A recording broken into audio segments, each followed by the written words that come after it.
Time. It's something we grapple with every day. It governs our lives, our actions, our thoughts. We're acutely aware of its presence. It's seemingly ever present. Yet it's the one thing we feel like we never have enough of. The modern world is competitive, it's noisy, notions of productivity and of time frames have accelerated the pace of modern life exponentially. And it feels overwhelming at times. People demand our time, work demands our time, technology demands our time. Now there are websites and apps that are engineered to steal that valuable commodity of time, trying to keep us on these platforms, to keep us scrolling and to steal time away from us. And as a result, most people today feel like they live in a state of time poverty. We experience time scarcity, we're time poor, yet time is of the essence. All of these buzzwords just simply encapsulate that feeling that we're all capable of feeling. The feeling that we just don't have enough time to do the things that we want to do. And unfortunately, it's often our hobbies that are the first to suffer. They're always the things that are first to fall by the wayside. And frustratingly, in the case of photography, outcomes, results, photos, they all become increasingly better the more time that we're able to dedicate to them. In this video, I want to talk about that relationship between time and our photography. And as a bonus, if you yourself have ever said anything along the lines of, I just don't have enough time for photography, I want to unpack what that actually means and perhaps try and reframe that perception so we can have a better relationship with photography and with our photos moving forward. Wow, now that was a long introduction. Hello everyone, welcome back to the channel, and if you are new here, then welcome. If at any point during this video you find any of the information helpful, I would love it if you could just hit the like button. It really helps small channels like mine get these videos in front of more people who might find them helpful. And if you've maybe watched a few of my videos already but haven't yet subscribed, I would love it if you could consider just hitting that subscribe button. I would love to get to 4,000 subscribers by the end of 2024. We're so close, and I really appreciate all of your support. So if you're able to take a second to do that, it would really mean a lot. Anyway, let's get on with this video. So, time for photography, what does that actually look like? I think for many people, when they say that they don't have time for photography, often what they're referring to is the physical act of going outside and taking pictures. Because I think for a lot of people, that's how they measured their engagement with photography. It's just the act of photography itself. You'll hear things like, oh, I haven't done much photography this month. I've only been out a couple of times. Now, myself being somebody who does photography professionally, I shoot commercially, I share my creative journey here on YouTube, and I also create a lot of personal work that I share on my website, in blogs, on social media. I very much live and breathe photography, and it feels at times like I'm living photography every single hour of the day, as healthy or unhealthy as that might be. But when I think about how much time I actually dedicate to that act of going out and using a camera, it seems to be ever decreasing, and I think a lot of people get surprised when I tell them that going out and taking photos actually equates to a very small percentage of my time as a photographer. If anything, going out and taking photos is the thing that I dedicate the least amount of time to these days. And I think what it boils down to is I've made a concerted effort to change how I allocate my time when it comes to photography.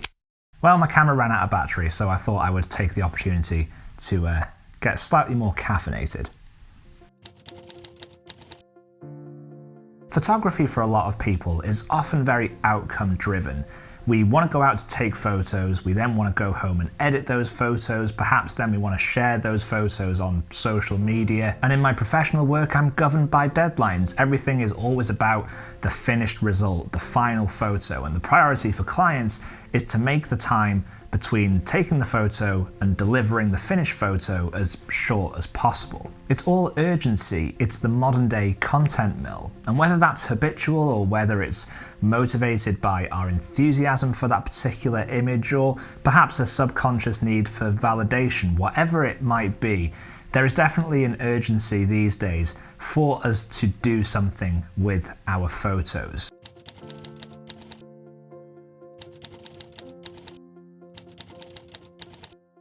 And I know that may be a bit of an overgeneralization because, don't worry, I am aware that everybody has their own motivation and their own relationship with their photography, but this is just some of the stuff that I've uncovered through talking about this topic with different photographers and seeing how people feel about all of this kind of stuff. My photography has suffered in the past because of this. I never used to do much planning.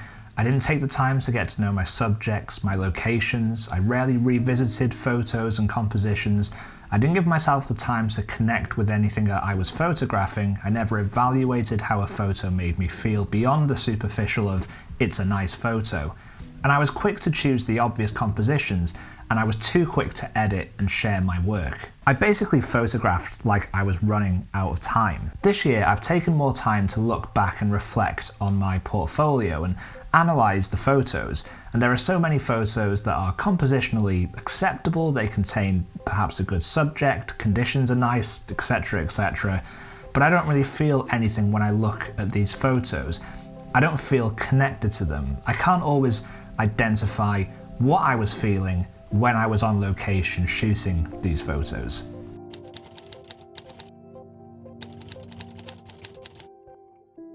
I now spend considerably more time thinking about photography than I do with a camera in my hand. I've taken far less photos this year than I have in previous years, and remember, I do this for a living. I now understand the importance of taking time to just think, to contemplate ideas and to mull things over. Shutting out the noise is hard these days. Our devices are right there. Instagram is a click away. The bombardment of images being shared by others is a click away.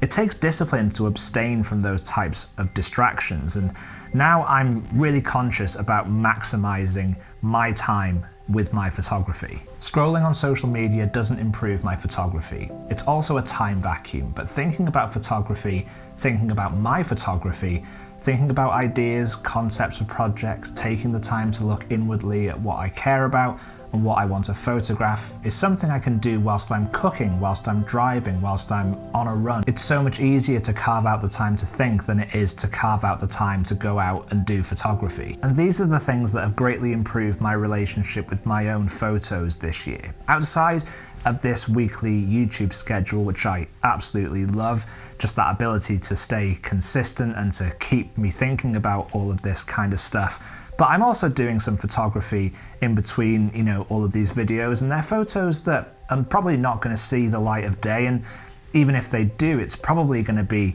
way into the future. I sit on photos a lot more now, and I revisit photos because it takes time for me to understand fully how I feel about them. Lately, I've been driving the same route a couple of times a week and just revisiting scenes and taking a new photo each time.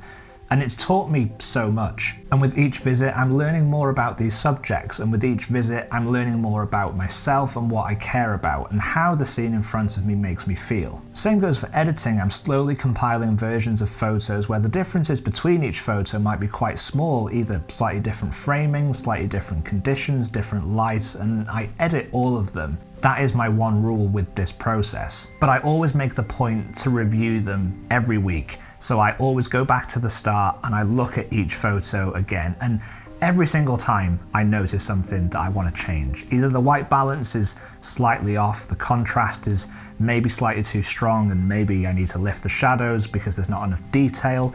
And these are only things that you notice when you take the time to step back and reflect. I think as photographers, it's so important to give ourselves time for that. It's not always about going out and taking new photos. Quite often, it's actually just about understanding the potential of the photos that we've already taken.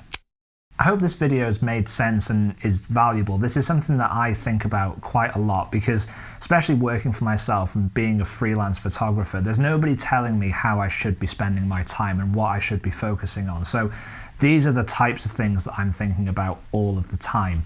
So I would love to know your thoughts on this topic down in the comments. Let me know how you spend the majority of your time as a photographer. As always, guys, thank you so much for watching. Thank you for your time, and I will see you all next Wednesday.